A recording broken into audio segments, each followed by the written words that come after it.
يوتيوب عاملين ايه؟ بتمنى تكونوا بخير. فيديو النهارده قررت ابدا بكيكه الشوكولاته. احس ان انا عرفت اعمل حاجه النهارده، فابدا بعد كده بقى ادخل في الاكل، ومحدش يتريق عليا في الكومنتات يقول لي انتي دلوقتي هتبداي تتعلمي طبخ، ايه اللي خلاكي تعملي كيكه شوكولاته؟ هو انا قررت ابدا بكيكه الشوكولاته النهارده عشان بعد كده بقى اكمل. يعني مثلا ماما هتطبخ حاجه معينه بكره، انا اللي هطبخها عشان اتعلم الحاجه اللي هي تعملها دي بكره. ماشي، فيلا نبدأ فلوج النهاردة. وحطيت مكونات الكيكة في الخلاط عشان تتضرب كويس.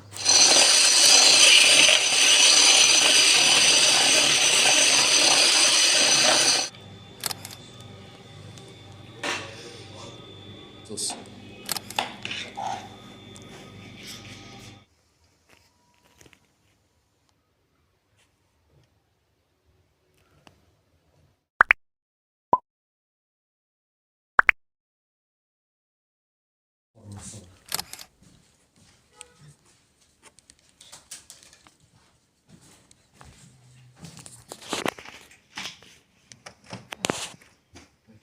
حطينا الدقيق زي ما انتم شايفين كده اهو.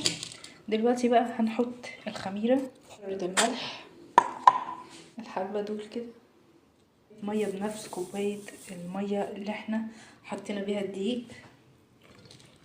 تمام، هنحط بقى زيت، مثلا شوية زيت شبه كده، بس حلو قوي كده.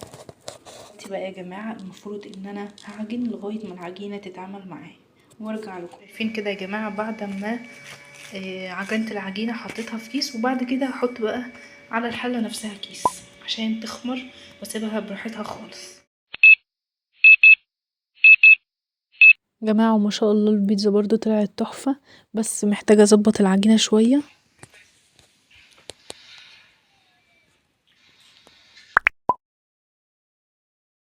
الحمد لله يا جماعة خلصت فطار وروقت البيت، كمان ذاكرت